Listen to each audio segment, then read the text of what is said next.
Examination point में एक बार आपका फिर से स्वागत है। आज हम सभी लोग 18 जुलाई 2017 शिफ्ट सेकंड में जेल पहरी का जो पेपर आया था उसके क्वेश्चन को डिस्कस करेंगे। सो टॉपिक इज़ जनरल इंग्लिश। अगर आपको किसी को भी ये पीडीएफ चाहिए हो डाउनलोड करने के लिए तो आप डाउनलोड लिंक दी गई है, आप उसे क्लिक करके ये पीडीएफ डाउनलोड कर सकते हैं। चलिए, तो मैं स्टार्ट करता हूँ विथ आवर फर्स्ट क्वेश्चन।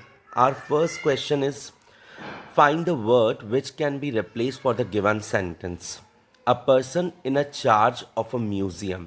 देखिए, मैं आपको सभी लोगों को ये चीज़ बहुत अच्छी तरीके से बता चुका हूँ कि बहुत सारे वन वर्ड पूछे जाते हैं। इन द सेंस आपको सेंटेंस दिया जाता है और आपको वन वर्ड लिखना रहता है उसी सेंटेंस के लिए।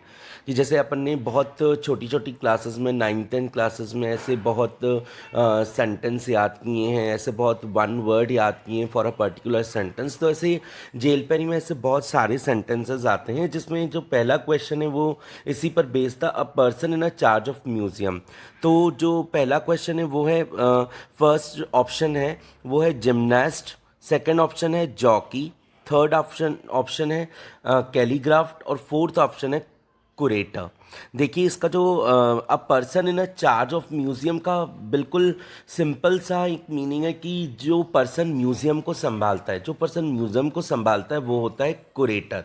हमेशा याद रखना, जो पर्सन म्यूजियम के को संभालता है in charge of in the sense who would take care of that particular museum, तो वो होता है कुरेटर। ठीक है। उसके बाद आपका सेकंड क्वेश्चन आता है, find the word which can be replace for a given sentence. A annual calendar with the position of star. देखिए, ये भी वही क्वेश्चन है कि जैसे हमें सेंटेंस दिया हुआ है और हम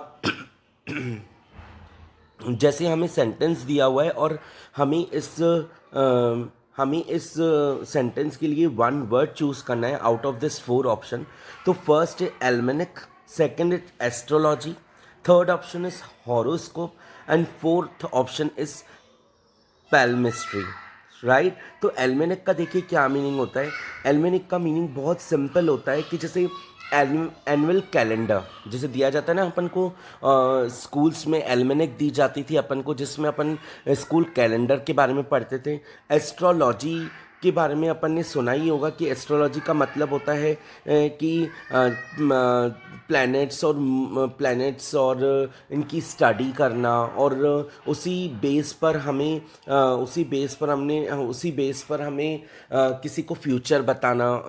जैसे सूडोस्टिक फ्यूचर होता है, जैसे अपन किसी को फ्यूचर बताते हैं इन टर्म ऑफ प्लैनेट्स, ग्रहों के अनुसार, और मून के को देखकर उनके उनके थोड़ा फ्यूचरिस्टिक हो जाते हैं, उनको थोड़ा फ्यूचर बताते हैं कि कैसे आप ब्राइट फ्यूचर कर सकते हैं। एस्ट्रोलॉजी पे भी कुछ लोग बिलीव करते हैं। जैसे थर्ड है हॉरोस्कोप। हॉरोस्कोप का मीनिंग तो सभी लोगों को पता होगा कि it is someone's future based on the relative position of the planet is called horoscope. Right. तो हॉरोस्कोप भी थोड़ा प्लानिटरी से रिलेटेड रहता है। इधर जो क्वेश्चन है वो है an annual calendar with the position of star. तो जो पोजीशन ऑफ स्टार की बात चलती है, जैसे पोजीशन ऑफ स्टार्स की बात चलती है, तो अपन हमेशा एस्ट्रोलॉजी और हॉरोस्कोप तो बिल्कुल कंसिडर नहीं होगा इसमें। एस्ट्रोलॉजी और हॉरोस्कोप इसीलिए कंसिडर नहीं होगा क्योंकि देखिए, एस्ट्रोलॉजी और हॉरोस्कोप दोनों प्लैनेट और मून से रिलेटेड रहते हैं। ये फ्यूचरिस्टिक्स है, मतलब जब अपन के फ्यूचर को लेकर बात आती है तो अपन हॉरोस्कोप या एस्ट्रोलॉजी की बात करते हैं। और पैल्मिस्ट्री का मतलब होता है पाम, इन द सेंस हाथों की रेखाओं को पढ़कर फ्यूचर बताना, है ना। हाथों की रेखाओं को पढ़कर फ्यूचर बताना। तो कैलेंडर से रिलेटेड जो बात आती है वो हमेशा किसके उसमें रहता है बेटा। कैलेंडर से रिलेटेड जो बात आती है वो होता है हमारा एल्मेनेक। तो एल्मेनेक इज़ अ करेक्ट आंसर। सो आप सभी लोग ये बात का ध्यान रखें, एस्ट्रोलॉजी भी गलत है, हॉरोस्कोप भी गलत है, पैल्मिन पैल्मिस्ट्री भी गलत है और फर्स्ट ऑप्शन एल्मेनिक बिल्कुल सही है। अब सर आप सभी लोग सोच रहे होंगे कि ये जो एल्मेनिक, एस्ट्रोलॉजी, हॉरोस्कोप, पैल्मिस्ट्री, ये जो वर्ड्स हैं सर, हमें ये वन वर्ड के फॉर्म में, देखिए ये वन वर्ड के फॉर्म में भी आ सकते हैं और ये एक्सप्लेनेशन के फॉर्म में भी आ सकते हैं कि आपको, तो आपको ऐसे कुछ की वर्ड्स जो कि आपको ऐसा लगता है कि इसका कोई बहुत अच्छा मीनिंग है, जो कोई बहुत बेनिफिशियल मीनिंग है, जो आपको स्टक हो जाता है माइंड में, ये मैं आप लोगों की एक क्लास लूँगा जिसमें मैं आपको वन वर्ड्स भी बताऊँगा। तो आप सभी लोग ऐसे वर्ड्स का बहुत ज़्यादा ध्यान रखें। ठीक है, आई होप यू अंडरस्टैंड मैं क्या कहना चाहता था।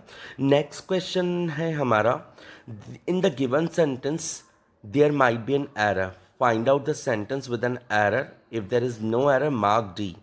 She came home by taxi, B did she, and no. देखिए, अब आप सभी लोग सोच रहे होंगे कि she came by home by taxi, did she and no. आप देखिए इधर जो ऑप्शन है, हमारे A B C D option है, ये जो हमारे सेंटेंस है इनमें से किसी में है, किसी में एरर है, तो हमको ये एरर फाइंड आउट करना है। तो हमारे पार्ट सी में देखिए, पार्ट सी में जो है वो ए में तो शी कम होम, इसमें कोई शी केम होम, इसमें कोई एरर नहीं नज़र आ रहा। बाय टैक्सी होता है, टैक्सी के द्वारा, देखिए अगर विथ टैक्सी या समथिंग, विथ टैक्सी या ऐसा सच ऐसा कुछ होता तो मैं शायद इस चीज़ को फाइंड आउट करता कि जैसे ये बाय टैक्सी करेक्ट है, ठीक है ना। फॉर टैक्सी होता, विथ टैक्सी होता तो दैट इज़ रॉन्ग, तो इस पर मैं आकर बात करता। डिड शी, ये क्वेश्चन टैग्स होते हैं, जब हम इनको, शी केम है, शी केम होम, तो she did not come home ऐसा होता। Did she, yes did she, ये भी डिड शी। नो, ये बिल्कुल करना, तो wrong answer is C, did she. और ये बिल्कुल सी में आपको नज़र आ रहा होगा। और ये नो एरर हमारा डी है, डी ऑप्शन है, नो एरर। तो आप देखिए, शी कम हो, she came home, she did not came home by taxi, ये क्वेश्चन टैग है। तो जो हमारा एरर है वो 4 3 है हमारा करेक्ट ऑप्शन। आप ये बात ध्यान रखिए, इधर एरर इसमें है, ठीक है। तो आप सभी लोग इस चीज़ का ध्यान रखिए, डिड शी कम होम, ऐसा होना चाहिए, did she come, did she, ठीक है। तो आप सभी लोग इसका ध्यान रखें इस क्वेश्चन पे। नेक्स्ट हमारा क्वेश्चन है,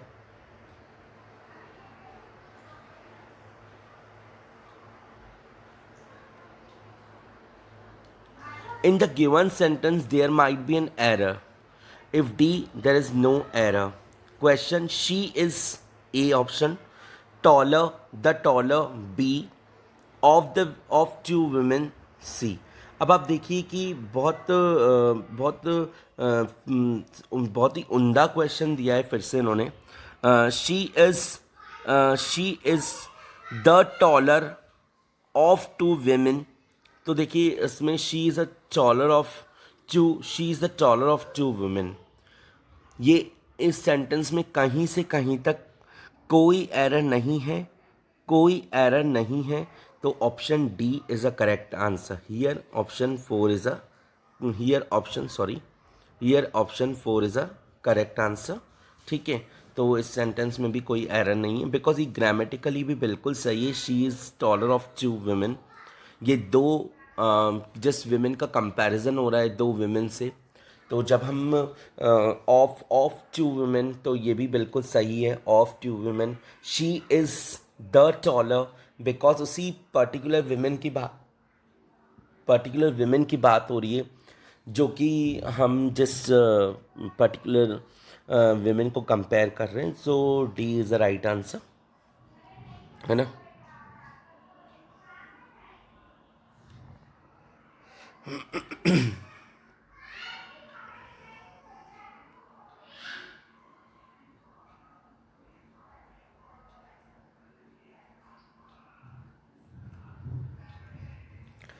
Out of the four given options, choose the most appropriate to fill in the blanks. Earlier people did not know that food cooked. देखिए यहाँ पर जो सेंटेंस है वो ये है, earlier people did not know that food dash cooked. तो देखिए डैश यहाँ पर है, डैश इधर है, इनके बीच में है, ये हमारे बीच में जो ये डैश है, earlier people did not know that food dash cooked। पहले के लोग नहीं जानते थे कि फूड कैसे कुक्ड होगा। तो वो ऑप्शन है could be, must, third option is could and fourth option can have. Could का प्रयोग पास्ट में किसी योग्यता, शक्ति और क्षमता को बताने के लिए किया जाता है। ठीक है, कुड का प्रयोग विनम्र निवेदन के लिए भी किया जाता है ना। कैन, कुड, कैन का अनुमति लेने के लिए भी कैन का प्रयोग किया जाता है। एबिलिटी, पावर तथा कैपेसिटी बताने के लिए भी किया जाता है। कहीं क्रिया करना है बताने के लिए मस्ट का प्रयोग किया जाता है। मस्ट का प्रयोग प्रेजेंट टाइम तथा फ्यूचर टाइम दोनों को एक्शन बतलाने के लिए भी किया जाता है ना। तो कुड भी आपको सही लग रहा होगा कि earlier people did not know that food could be cooked, right. तो पास्ट के लिए कुड बी ही यूज़ होगा। तो option one is the correct, could be, option one is the correct answer. ठीक है, सभी लोगों को समझ आया होगा कि कुड बी पास्ट के लिए यूज़ होता है, मस्ट जो चीज़ बहुत नेसेसरी हो, and can be use for permission, can have can also be taken abilities and take permissions and all। so आप सभी लोग इस चीज़ का ध्यान रखिए कि कैन इस चीज़ के लिए, किस चीज़ के लिए क्या यूज़ होता है। now my sixth question is, out of the four given option, choose the correct conjunction to fill in the blanks in the given sentence। dash her illness she came to work, because, hence, though, despite. अब आप देखिए because, hence, दो, despise. Because का मतलब आप सभी लोगों को पहले तो इनके मतलब पता होने चाहिए।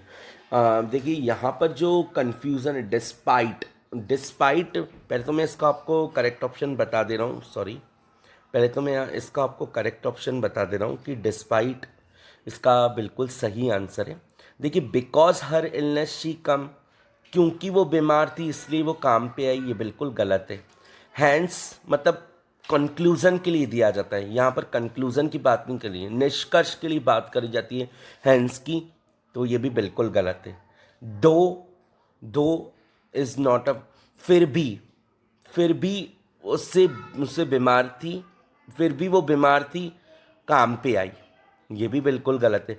डिस्पाइट, डिस्पाइट का मतलब होता है बीमार होने के बावजूद, बावजूद, तो despite is the correct answer.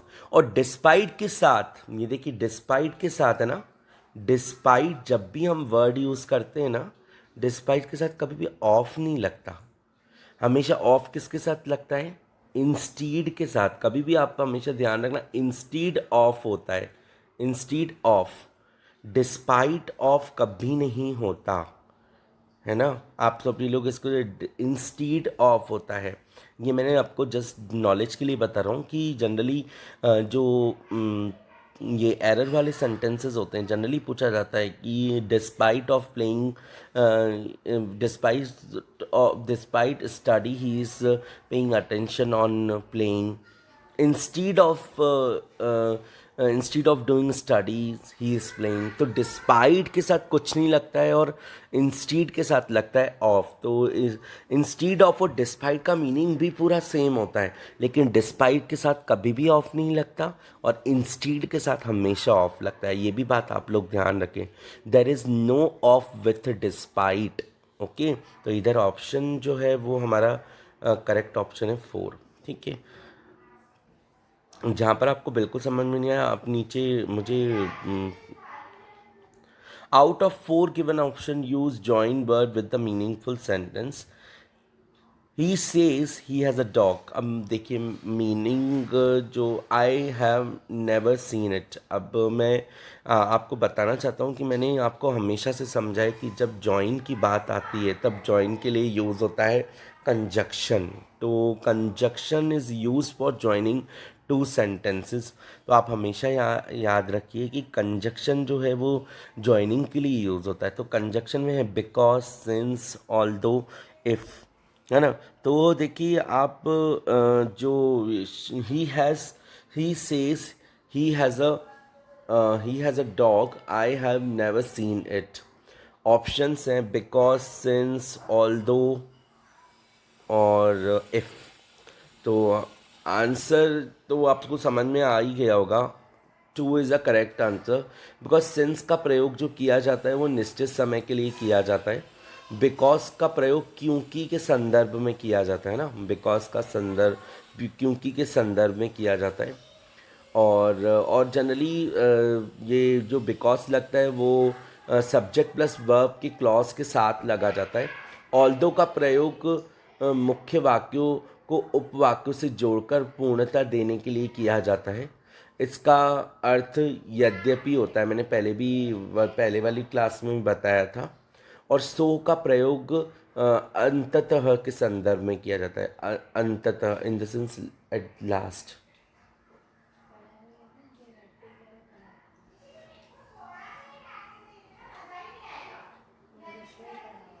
सो का प्रयोग एट लास्ट किसी मतलब कॉन्क्लूज़न के संदर्भ में किया जाता है।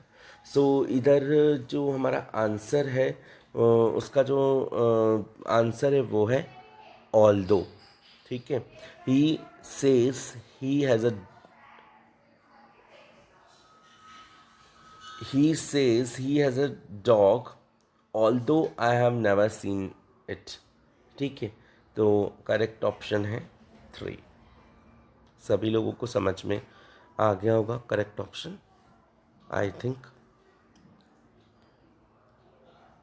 हमारा जो नेक्स्ट क्वेश्चन है, out of a 4 given sentence choose the one which is grammatically correct. अब मैंने ऐसे बहुत सारे क्वेश्चन आप सभी लोगों को बताए थे कि जिसमें आपको ग्रामेटिकली करेक्ट और इनकरेक्ट के बारे में पूछा जाएगा।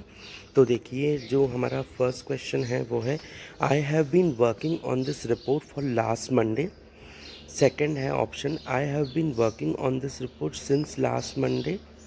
I have been worked on this report since last Monday. I have been worked on this report from last Monday. अब आप देखिए सभी लोग, सबसे पहले तो इसमें अपन क्या कर लेंगे, ऐसे क्वेश्चन जब भी आते हैं ना, अपनी ग्रामर थोड़ी सी इसके लिए अच्छी होनी चाहिए। Last Monday, from last Monday, ये देखिए फ्रॉम लास्ट मंडे तो बिल्कुल ही गलत ऑप्शन है। क्यों? कभी भी फ्रॉम वर्ड नहीं यूज़ होता है। हमेशा कौन सा वर्ड यूज़ होता है? सिंस। मंडे, ट्यूसडे, वेडनेसडे, ऐसे वीक डेज़ के लिए हमेशा क्या यूज़ होता है? सिंस। अब देखिए सिंस लास्ट मंडे, सभी जगह है सिंस लास्ट मंडे। इधर भी सिंस है, इधर भी सिंस है, ऊपर भी आप देखिए सभी जगह क्या है? सिंस। सिंस, फॉर सिंस, ये भी आप से बिल्कुल हटा दीजिए। अब बात आती है फर्स्ट और फोर्थ तो हट गए ऑप्शन। अब बात आती है सेकंड और थर्ड ऑप्शन की। जो सेकंड और थर्ड ऑप्शन है उसमें देखिए, I have been working on this report since last Monday, और next day I have been worked. अब आप देखिए जब भी बीन आता है ना, आप हमेशा ध्यान रखें बीन के साथ आई एन जी लगता है वर्ब में। वर्ब में आई एन जी, वर्क का क्या हो जाएगा? वर्किंग। ठीक है, वर्क का क्या हो जाएगा? वर्किंग। तो देखिए जैसे वर्किंग, तो अपन देखेंगे वर्किंग, तो working I N G, working हो जाएगा वर्क का। बीन के साथ वर्किंग, इधर क्या लगा है? बीन, ये तो बिल्कुल गलत है। आई हैव बीन कभी नहीं होता, बीन होता है, been. I have been worked, ये भी गलत, वर्कड तो नहीं होता कभी भी। हमेशा क्या, कौन सी वर्क के साथ बीन के बाद कौन सी प्लस क्या लगता है? हमेशा वर्ब के साथ I N G. So second option is a correct option. ठीक है। अब जो हमारे पास नेक्स्ट वर्ड है वो है, out of 4 given sentence choose one of the sentence which is grammatically correct. अब हमको एक वो दिया हुआ है जिसमें अपन को बताना है out of 4 given sentence choose which is grammatically correct. ठीक है, तो हमारा क्वेश्चन है she hide the key in the drawer. She has hide the key in the drawer. She has hide the key in the drawer. She have hide the key in the drawer. तो आप सभी लोग देखिए ध्यान से ज़रा कि has hide the key in the drawer ये गलत है। Has hide the key in the drawer ये भी गलत है। हैव हाइड शी के साथ कभी भी हैव तो लगता ही नहीं, तो बिल्कुल ही गलत है। शी के साथ हमेशा हैज़ लगता है, बट ये बहुत सिंपल सेंटेंस है। तो ग्रामेटिकली हमारा फर्स्ट ऑप्शन सही है, she hide the key in the drawer. ठीक है, अभी सभी लोगों को समझ में आ गया होगा कि ग्रामेटिकली मतलब इस चीज़ के लिए आपको अपनी ग्रामर पर वर्कआउट करना होगा कि थोड़ा सा ग्रामर पर अपन काम करेंगे तो डेफिनेटली अपन को बताया जाएगा। अब अपने पास क्वेश्चन है spelled correctly means find the word which is correctly spelled. अब आप देखिए खुद करेक्टली स्पेल्ड इनमें से 4 ऑप्शन है, इनमें से एक ऑप्शन जो है बिल्कुल सही है और बाकी सब गलत है। तो देखिए आपको सबसे पहले जो भी स्पेलिंग बिल्कुल ही गलत लगे आप सबसे पहले उससे रॉन्ग करिए। जैसे डायरिया तो बिल्कुल ही गलत है, उसमें एच आता है, HEA। ठीक है, डायरिया की स्पेलिंग में आर के बाद एच आता है। Disappoint disappoint, dilemma dilemma dilemma, और ये क्या बोलते हैं इसको, डर्टी डर्टी। देखिए डर्टी भी बिल्कुल गलत है, डर्टी होता है, डैटी नहीं होता। डिसअपॉइंट भी गलत है, तो ऑप्शन कौन सा सही है, डेलेमा। तो आपकी जो स्पेलिंग इस बार जो फोर्थ ऑप्शन है वो बिल्कुल करेक्ट ऑप्शन है, कॉल्ड एज डेलेमा। ठीक है, आप सभी लोग ध्यान रखिए इस चीज़ का। नेक्स्ट अगेन आपके पास एक ही वैसा ही क्वेश्चन आ रहा है, out of 4 given word which is spelled correctly and find the word that is not correctly spelled। मतलब जो ऑप्शन है उनमें से फर्स्ट सेकंड थर्ड फोर्थ बिल्कुल उनमें से कोई 3 सही है और एक ऑप्शन बिल्कुल गलत है। तो आप देखिए कॉन्ट्रोडिक्ट की स्पेलिंग बिल्कुल सॉरी कॉन्ट्रोडिक्ट की जो स्पेलिंग है सॉरी कॉन्ट्रोडिक्ट की जो स्पेलिंग है, देखो बेटा कॉन्ट्रोडिक्ट की स्पेलिंग बिल्कुल सही है, कन्वेंस की स्पेलिंग बिल्कुल सही है, कॉलोनियल की स्पेलिंग गलत है, कॉलोनियल की भी स्पेलिंग सही है, कॉलोनियल की भी स्पेलिंग सही है, ये गलत है। तो कंपटीशन की स्पेलिंग, कंपटीशन में स्पेलिंग में कंपटीशन में COMPETION होता है बेटा। कंपटीशन की स्पेलिंग में सभी जगह आई नहीं आता है इधर। ठीक है, तो यहाँ पर competition is the wrong answer. तो आप सभी लोगों को ये ध्यान रखना है कि जो कंपटीशन है वो गलत स्पेलिंग है, तो competition is the wrong answer. ठीक है, उसके बाद आता है आपका find the correct, fill in the blanks with the correct article. Book I want is not available. अब ये देखिए उसी बुक के बारे में अब ये देखिए उसी बुक के बारे में बात कर रहा है जो उसे चाहिए। ठीक है, जो उसे चाहिए। तो आप मैं हमेशा आपको समझा चुका हूँ कि एन और ए इनडेफिनेट आर्टिकल है, बट द डेफिनेट आर्टिकल है, वो हमेशा एम्फसाइज वर्ड्स के लिए ही आता है।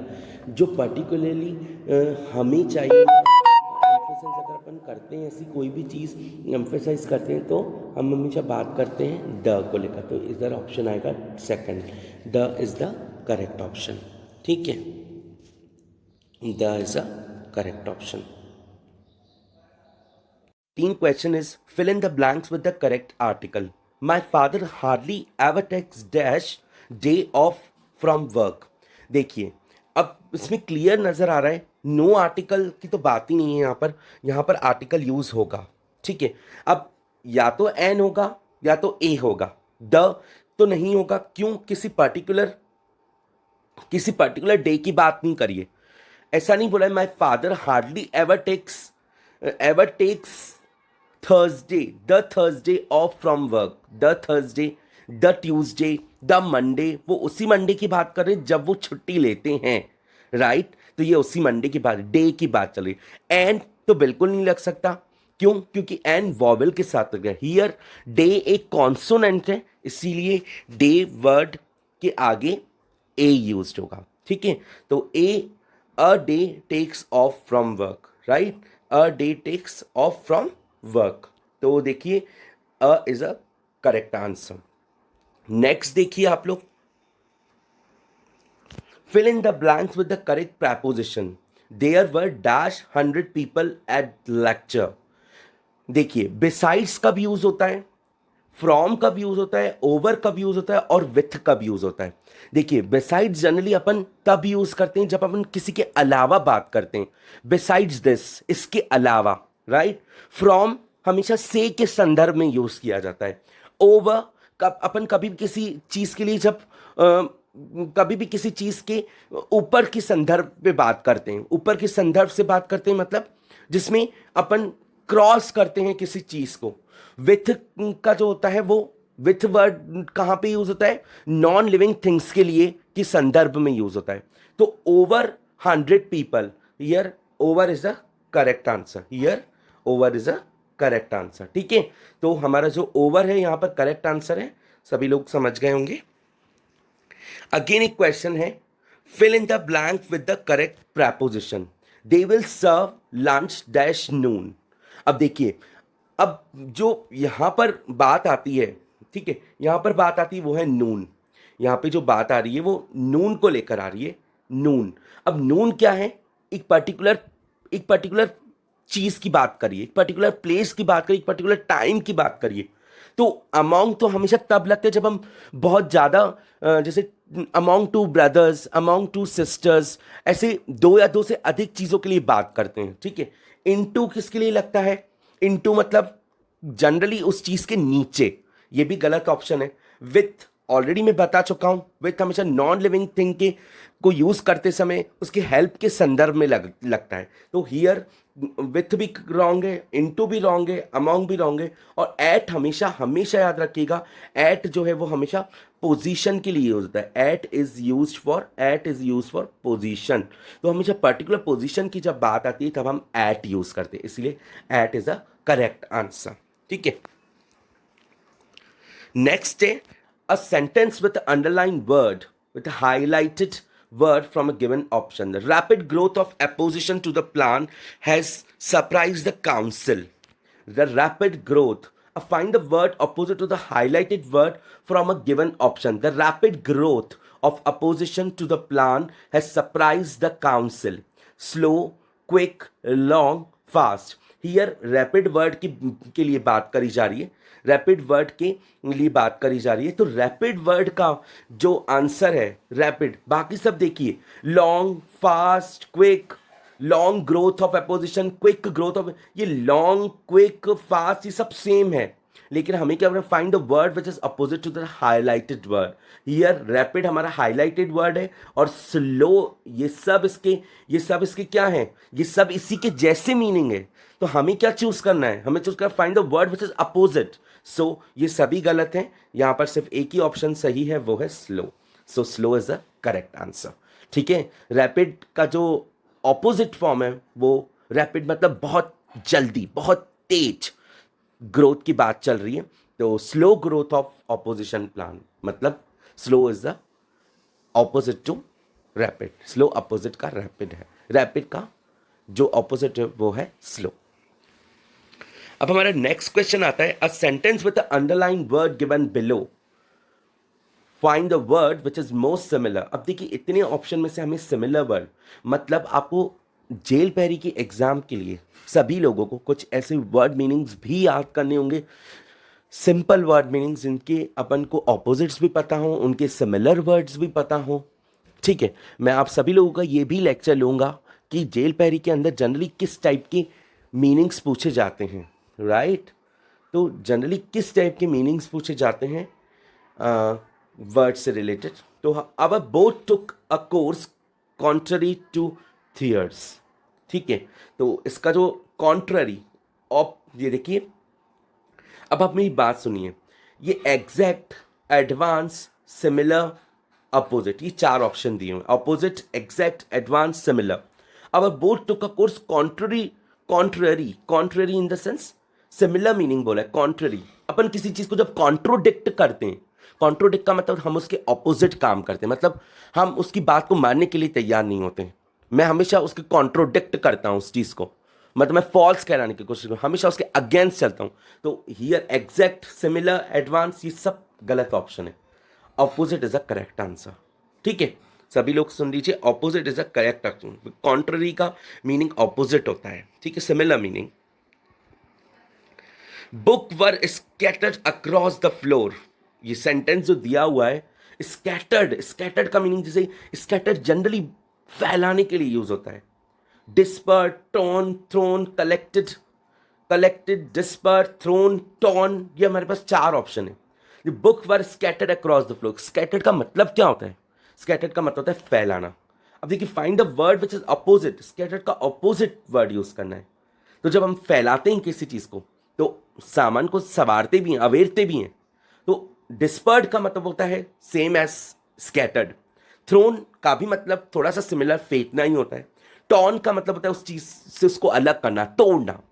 तो जो ऑप्शन है हमारे पास, ये बिल्कुल गलत ऑप्शन है। हमें क्या यूज करना है?